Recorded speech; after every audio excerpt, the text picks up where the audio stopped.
Karen Bonavilio, Inner Realms, Outer Journeys. Look who we have back on today. Hi, So, everyone. Theresa, Hi, Karen. Thank you for having me back. I'm happy to have you back. Well, for those of you that have not seen Theresa, she's talked about a variety of things. But let me tell you a little bit about her first. She's just down the road from me. She lives in Eugene, Oregon. She's been a practicing medium for over 11 years, and she's provided hundreds of readings, not only in person, but remotely all over the US, Canada, Mexico, Australia, and Ireland. Also, didn't you talk to that guy in Thailand too, Theresa? Past life reading in Thailand. That was wonderful. Yeah, you should tell that story maybe. The most important message she can give a client is a healing message from spirit. She also provides mentorship to assist others in growing their gifts and past readings using the Akashic records. So she's a jack of all trades. She's got a lot going on. She does. And today we're going to talk about kids. Yes. Kids who see spirits and that have no fear, and also about empathic children. So you probably have those in your life. They could be your kids or grandkids or your neighbor's kids. So Theresa, I'm just gonna let you start, and then I'll ask you some questions as we go along. Oh, thanks, Karen. Yes, I had the experience of being a kid and having all of the scary incidences that happened.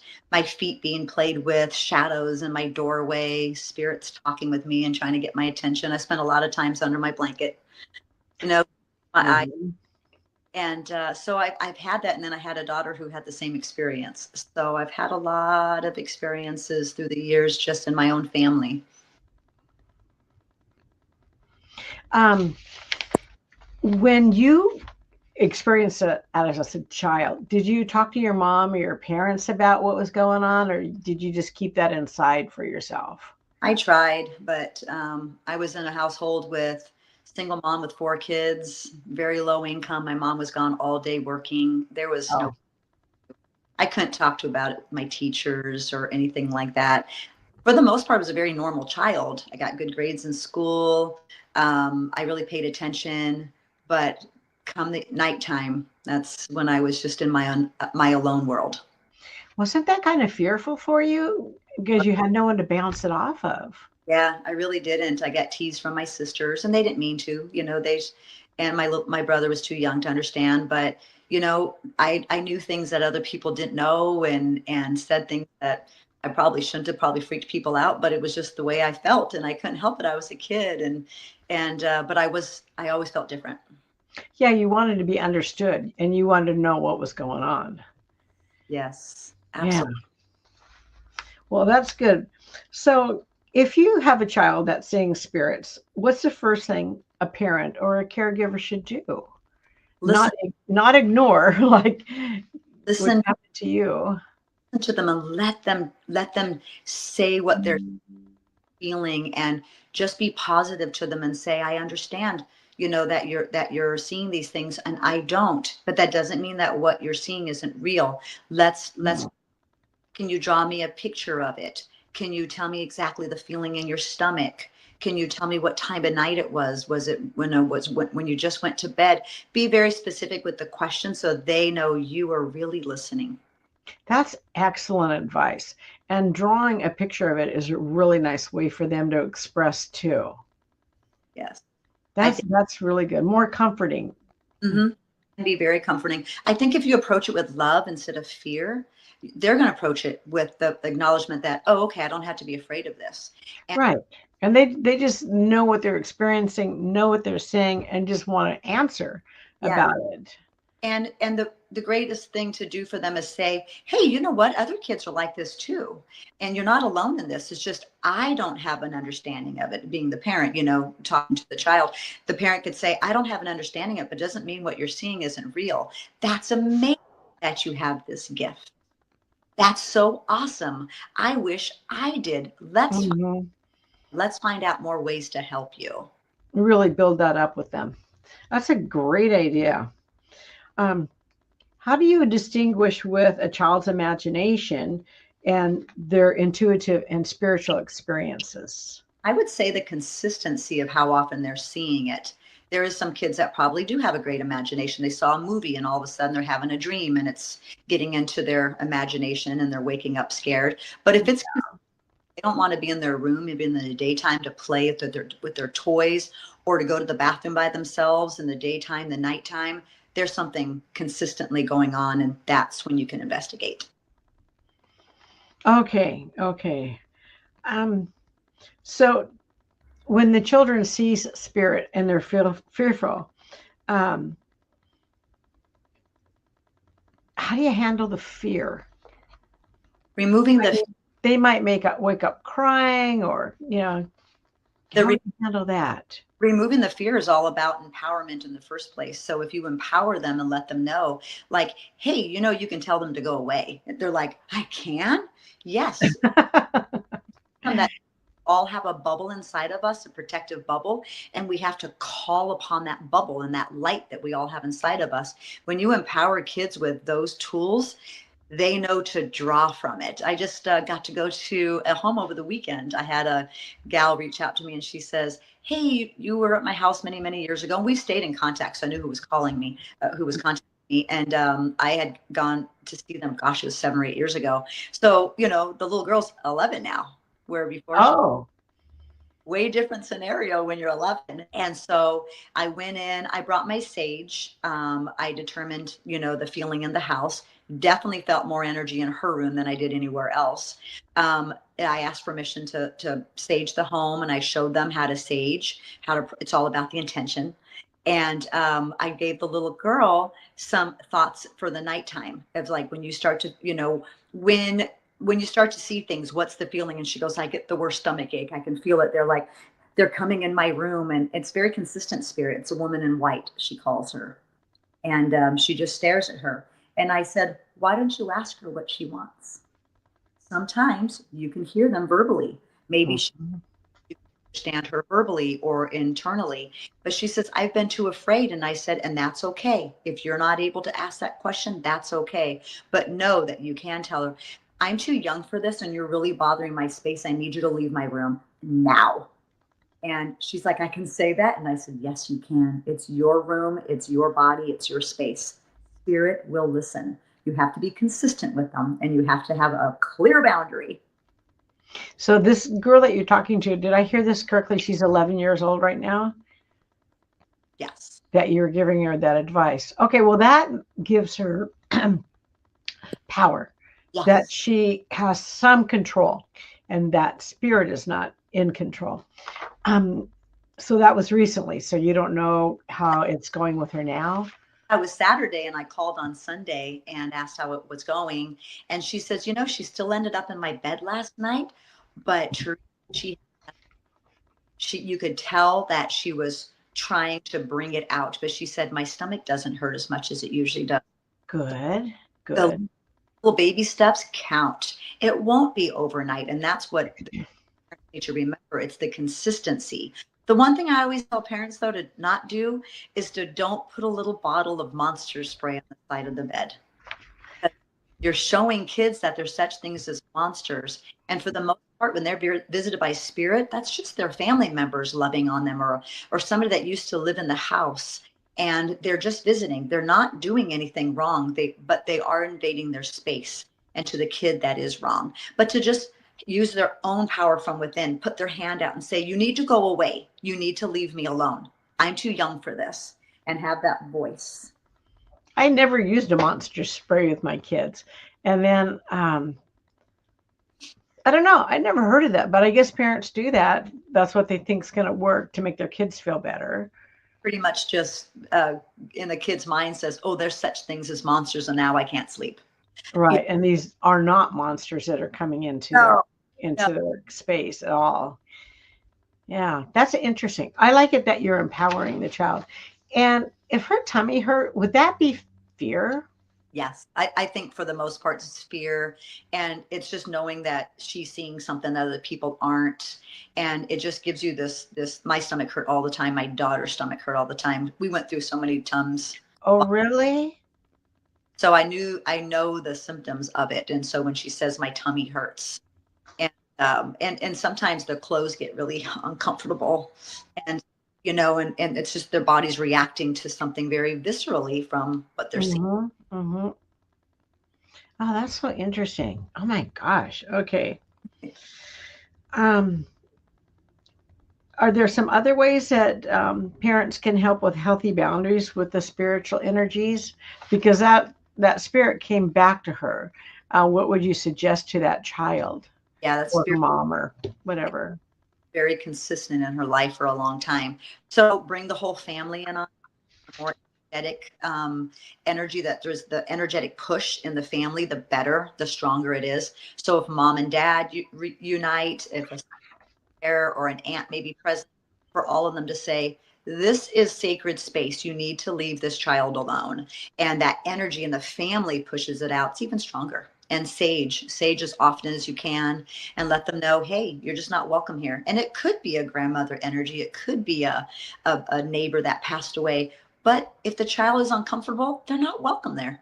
Period. Mm-hmm, mm-hmm, mm-hmm. They need to feel safe in their own surroundings, in their bedroom, and all that. I have a 3.5-year-old granddaughter, and I haven't noticed her like daydreaming or talking to other, um, entities.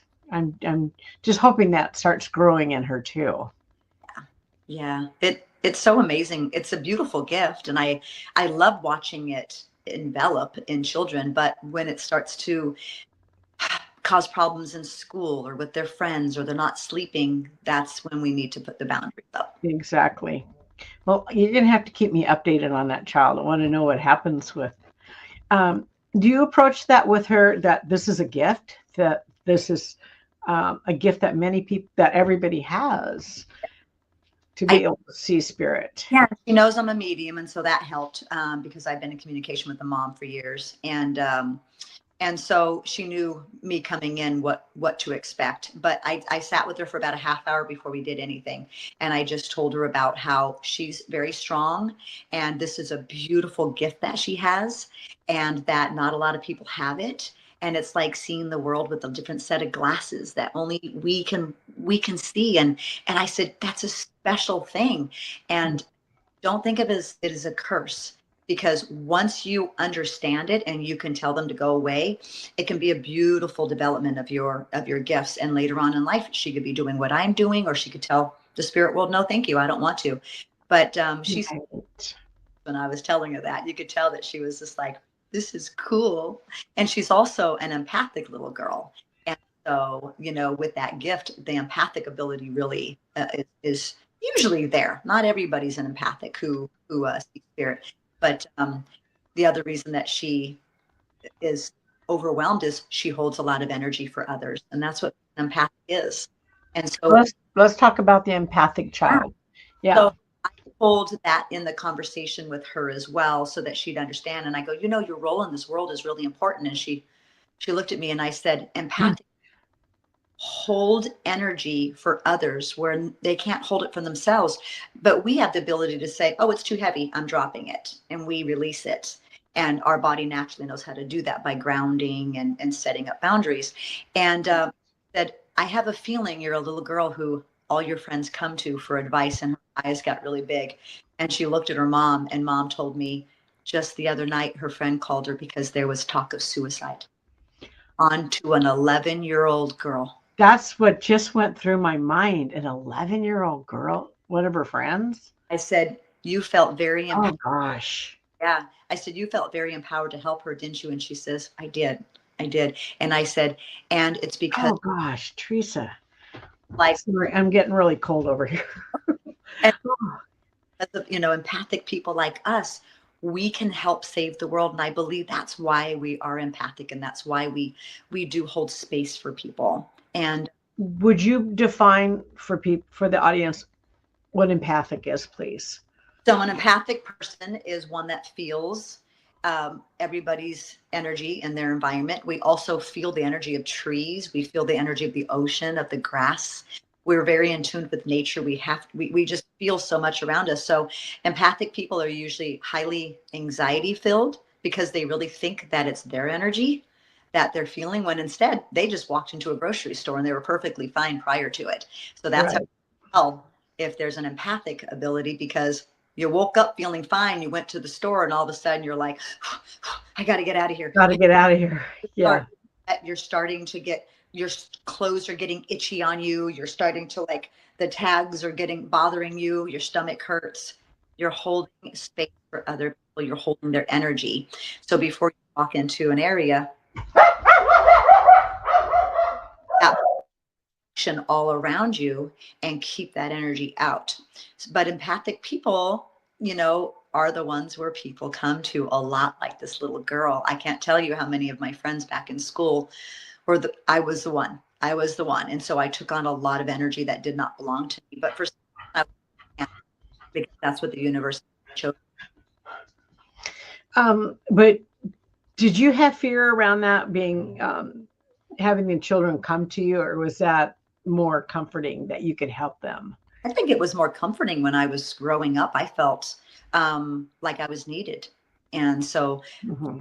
from the family that I did, feeling needed felt very wonderful. So Mm-hmm. I didn't mind that gift, that part of my gift at all. My empathic ability was always something that's just shown up. When you discovered your abilities, I mean, when you started to shine and you started your going down the mediumship psychic road, how did that change your relationship with your mom and your family members? Actually, I think it grew us all together. They kind of finally understood me. I was black sheep of the family, so to speak. I was that, the weird one or the odd one or the different one. It was just like, oh, that's what was going on with you. Well, do they ask you questions Oh, too? oh yeah. My sister's lost 3 children, and so I've been able to bring through her son to her. He was 35 years old. He died 2 years ago, and I was able to a quick little message one day about 2 weeks after he died, and she was just like, she was stunned, but she also Mhm. things from other people. I don't do well reading from my family because I know too much. Yeah, that can be a problem. Hmm. There's no Yeah. like, oh, you pegged it. It's like, you pegged it because you already know it. So that makes it difficult. But being there for my sister was really cool. It was a really neat first experience for me with my family, being able to give a message. I'm like, oh, that was awesome. That is pretty cool. Yeah. Well, I think that sometimes empathic children get picked on too They do. because they're very sensitive. Absolutely. And Yeah. so funny how when I'm giving a reading to a family, to a person, and their family comes up in my readings, I'm like, oh, you have an 8-year-old son. And this happened about a year and a half ago to a gal here in town. And I go, oh, they want to talk about your 8-year-old son. And her eyes are like what? Yeah, what? And she goes, my son's 8 this weekend. And I'm like, yeah, your Yeah. mom, your mom told me, and spirit that's showing me this. It was her mom that was showing me, saying, hey, I want to talk about my grandson because he's an empath and he's struggling, and I want to help him. So mom on the other side, grandma was helping. And so grandma was the one that was saying, hey, my grandson is 8 years old and he is struggling in school. And so when I was giving this message to this gal, I said, um, this and this, is this what's going on in school? And she goes, yeah. And so Mhm. her was no more video games, or at least on a very limited amount, because video games is all about input. Empathic children are already getting enough input. They do not need video games. They need And that to me is frenzied energy too, the video games. so much, so much. And then to counteract any video games, he needs to he or she needs to paint, needs to do art, needs to get out. They need to take in all this energy. That's why art therapy is so wonderful. And just painting, just getting a ream of paper and hanging on the wall and let them paint. That's going to get all this energy that they feel stuck. Oh, Mold nice. clay into different shapes and stuff, that takes all that energy out. Ground themselves in the earth every day, putting their feet in the grass without any shoes on. That's And cool, Teresa. just, yeah, this is just, oh my gosh, I got a call back from her 3 days later, and she said, Teresa, my son's teacher just asked me today, what's so different about the house? What's going on? And she was just like, oh no, she thought things were getting worse. Uh-oh. She said, no, everything's better.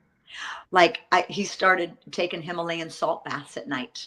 So she was putting Himalayan salt bath and giving him a bath and lighting a candle and letting him just lay there in quiet. And then she was putting. How old is this boy? Was 8. 8. Okay. Yeah. And so children respond to it well when it starts to work and they're feeling it and it's like, I want to do more. And so between the Himalayan salt baths and the grounding and the painting and doing clay work, doing anything like that, and coming home and dropping his backpack before he walked through the house. And I don't want to take any energy of school into my home. Well, that's interesting. All to the ground, dropping it all to the ground. And then 3 days, the whole family and the teacher noticed a difference. So I was so tickled. I go, well, you can thank mom. She was the one that told me about your son. So that's where it came from. Yeah, that's great advice. That's really good advice. This is going to help a lot of parents and caregivers and grandparents too that don't understand all that. Yes. And I just learned a lot too about that. And it's so amazing when you start to get it and you have the aha moments. And I also tell people to wear black stones, black obsidian, tourmaline around the neck. They can wear earrings. They can wear a bracelet. It's a protector of energy. It just keeps that energy away from even beginning to come into the body. And a Himalayan salt lamp at night next to the bed. It keeps that negative energy away. And so they can go to bed in more of a peaceful way. I have people that invested one in every room of their house, and they're like, the difference in energy is just. Are you talking about the lamps? Yeah, the Himalayan. Okay. Yeah, so between the baths and the lamps, it's really, really good. Well, that's such a peaceful, beautiful light too. So if it is in your bedroom, it's not going to be bothering you either. Yeah, I have people use them as their night lights for children because they really made a difference in their rooms. Because for one thing, it keeps, energy away, but it soaks in energy that is not wanted. Theresa, these are great tips. They really are. These are really, I think they're going to help a lot of parents, especially ones that haven't experienced those types of things and they got a child that does and they don't know exactly quite what to do. Yeah, it's one of my favorite subjects is working with kids. When people message me and say, hey, I got a child who's showing this, this, and this, and this. And I'm like, ooh, I got some advice for you. And I have people message me all the time on my healingheartsmedium.com page, my website, and submit a question. And that's really one of the highest ones that are put on there is about their kids. Really? Or happy, because if we can start with the little ones, yes. And we won't have so many adults that have so many issues with, because we're gonna understand them. Yeah, I just want more love, compassion, and empathy into the world, so let's start early and explore this and not think that we're oddballs for feeling a certain way. We can normalize what kids are seeing, like with the spirits in their rooms, and normalize it and say, that's really awesome. I wish I could see them. That's a great thing to say to a 6-year-old, because then they're like, oh, you wish you could? Oh, must not be so bad now. Okay, that's cool. That's cool. Well, and somebody understands them. Yes. And someone's validating what they're saying and not, that's, negating it in any way too. So that's really good. Yes, absolutely. Theresa, those are great tips. Are there any more before, that you can think of? Let's see. Besides the talking with the kids and letting them explore it in a creative way, being open for any time they're scared and coming to them at night, and yes, letting the kids sleep with you is okay. It's okay if they're that afraid. Yeah. An open bed. That's another the advice that I can give is keep communication open so much. But if that child is still scared and they want to come and sleep in your bed, don't force them to go back to a bedroom that's so scary that they can't sleep and they feel like they can't even go to the bathroom, you know. And if that's another thing I wanted to mention. Child behaviors, when they start to see spirits, can really shift and change. Like I was saying, they don't want to play in their room and this and that. They also start wetting the bed again because they don't want to get up and go to the bathroom in the middle of the night. Oh, So interesting. they can revert back to peeing the bed and having accidents. Mm-hmm. Another thing to look for. And then ask the question like, oh, did you just drink too much water last night, or was there something else? Open that conversation so kids can feel welcome. Like, well, I was a little scared. Okay, well, what were you scared about? Can you talk to me about that? If you open up the door, kids are going to talk to you. But if you keep those doors closed, they got a lot of secrets. And I think parents aren't prepared for that. They don't know those things If because they, they haven't experienced it or they don't understand it. yes, yeah, I remember I'm surprised I didn't have bladder problems when I was a kid because up and go to the bathroom. I never I never reverted back to, peeing the bed or anything like that. But I remember just holding it and being awake. And that means I was awake from 3 o'clock on. Oh, no. 3 o'clock on until everybody was up. And then I was like dashing for the bathroom. Oh, wow. I'm thinking they're getting up around 7 o'clock or something. That's a long time to have to. I had a lot of nights where I just felt like there's no way I'm going to the bathroom. There's no way. I remember. Yeah. You're too scared. Yeah. Keep those lines of communication open and keep your bedroom door open for the kids to come in and feel welcome. And don't let them feel like they're in this space all by themselves and they have no one to turn to. I've never closed my bedroom door when I had my kids. Not once. And I don't think I closed their bedroom doors. I always wanted to hear if anything was going on. Yeah, because you want to be there. Yeah. Childhood. Yeah. I'm like, oh no, I'm not going to let them be alone. You know? Yeah. Yeah. Okay. Wow, that's really an enlightening conversation. I'm really glad you are sharing that on the channel, and I think you're going to help a lot of people. And I know I've learned a lot too, so that's even better. I love learning. Me too. So we got kids to see spirits, empathic children. Are we done with those subjects? Because there's one more thing I want to talk to you about if we're done with those. Good. Yeah. And if anybody has any questions, they can totally reach out to me on my website and ask any further questions. And I will respond. I respond to all of them. And I see it go by right now so that you can get her website right off of there. healingheartsmedium.com. And she'll help you out. And you have a little surprise that you'd like to share with us too. I do, and because of my experiences with being a child and having all the experiences with spirits, and then having a daughter, I decided that this is something that's super important to me. So I decided to write a book about it, and it's Sebastian Discovers His Superpower. Oh, very cool. Now, is Sebastian one of the children in your family? No, actually, my grandson's name is Daxton, and I wanted to kind of rhyme it with Sebastian. And good idea. yeah, I've always loved that name as well. But Sebastian Discovers His Superpower is super important to me because of the message. It's about a little boy who goes to his Nana and says, Nana, I'm seeing things in my room. And she says, oh, I see things too. That's a gift. And she lets him know that that's his superpower. And he goes, I don't want it. I don't want it. And I don't want it. And she says, but it's like a firefighter who's brave. That's his superpower. And a teacher who has this incredible knowledge. That's her superpower. You were given this gift, and that is your superpower. But you can say no to it right now while you're too young, and you can put up your hand and say, go away, and you can use your wall of light inside of you and say, I need you to get away from me right now. This is my bedroom and my space. So she empowered the boy so that he could sleep in his room alone again. And so that's the basis of the story. And then it moves on to being bullied at school and how to handle that when you're different. And good idea. Awesome. Really good. And it moves on to being to realizing that kindness is a superpower, and that most of all, Sebastian wants to be kind to people, and that he feels that that's his superpower.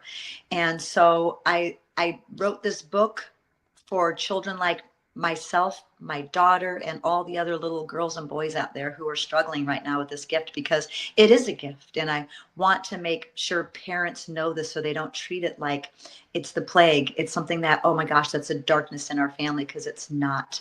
The things that your child can do in the world, Yes. Mm-hmm. there's no measure to it. What age group would you consider this book for? I wrote it to 4 to 9 because 4 to children 9. start spirits about 4, and they stop seeing them generally about 9, when the school is more interesting, friends are more interesting, and they're not really talking about it after that age. But I wanted it to stay very centered in that, because the older kids, like the 11-year-old, she loved it. She was reading it the other day that I gave, that I went to her home. I gave her a copy, and she was just like, I love this. And so 11-year-old, but we put it from 4 to 9. Did you sign the book for her? I forgot to. Oh my gosh. Oh, sorry. Yeah, I've remembered a couple times, but yeah, it came out a few weeks ago on Amazon, so I'm still trying to get my head wrapped around it, you know. Yeah. So with you being a more recent author as well to your second book. Yeah, I'm enjoying it. I know that you want to write a lot of children's books. I'm being steered away from that now. I'm back to adults and love stories and parallel universes and things that I don't know things about. So I'm going to be learning a lot as I go along. I love all of it. The Spirit is definitely pushing me and guiding me in this direction, because the stories won't stop. I already have about 3 more written. And so I just need my illustrator to catch up with me. And she's amazing. She did all of these by hand, every single drawing.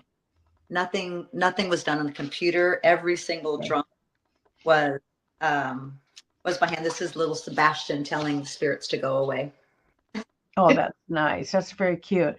Would you just mention your first book really quickly for people that don't know about that?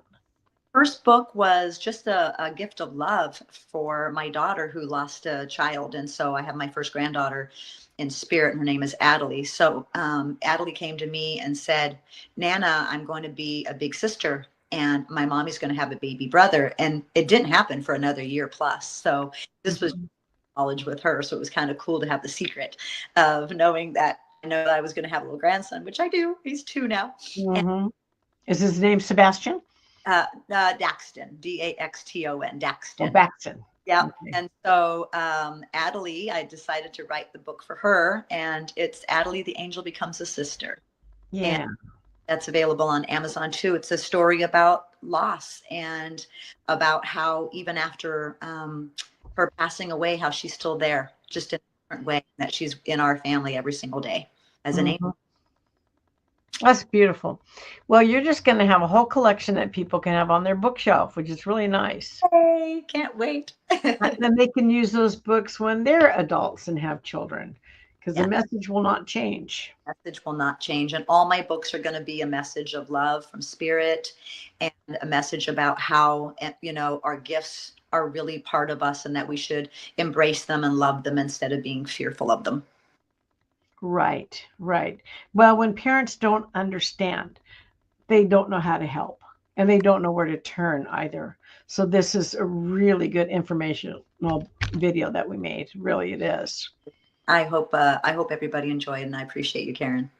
Oh my God, I just it was really good. I love all the tips you offered and what parents can do, and also offering up yourself to for people to ask questions too. Absolutely. So, thank you for being so giving, my friend. Send your questions my way. I would love to help. Okay. Is there anything else you want to say before we wrap up? We hit on every subject we could. I love it. Thank you. Okay. Well, always a pleasure having you on the channel, and I just want to thank you so much. Thanks, Karen. I appreciate it. Bye now. Okay. We'll talk with you later. And I want an update on that child sometime, okay? Oh. Yeah. All right. Thank you very much, Theresa. Bye, everybody. Bye.